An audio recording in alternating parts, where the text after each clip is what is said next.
बिस्मिल्लाहिर्रहमानिर्रहीम।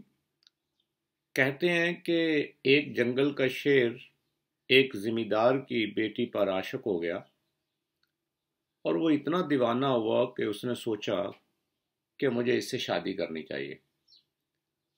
लिहाजा वो ज़मींदार के पास गया और उससे कहने लगा कि मुझे आपकी बेटी पसंद है और मैं इससे शादी करना चाहता हूँ।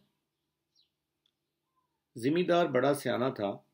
उसने सोचा कि अगर मैंने इनकार किया तो ये वैसे ही हमें खा जाएगा, और अगर मैंने इसकी हामी भर ली तो ये वैसे ही नामुनासिब बात है।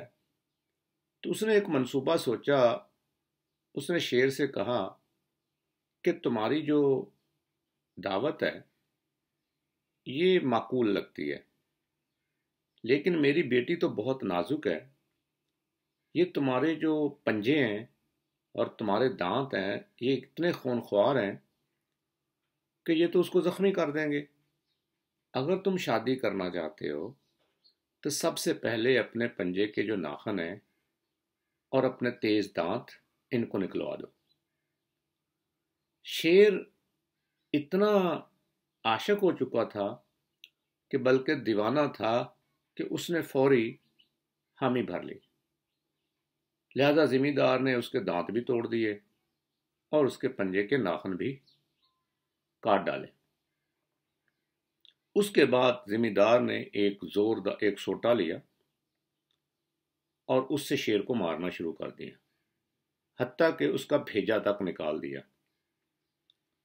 और इस तरह शेर मर गया। मेरे दोस्तों, हमारी भी कुछ ऐसी ही हालत है। हम कर्ज लेने के और आईएमएफ और वर्ल्ड बैंक और एडीबी के इतने दीवाने हैं कि उसने हमारे ना सिर्फ नाखन तोड़ डाले हैं बल्कि हमारे दांत भी निकाल दिए हैं, और अब उसके हाथ में सोटा है और उस सोटे से हमें वो मार रहा है। अब देखना यह है कि हम अपने इश्क में कब तक जिंदा रहते हैं। Thank you.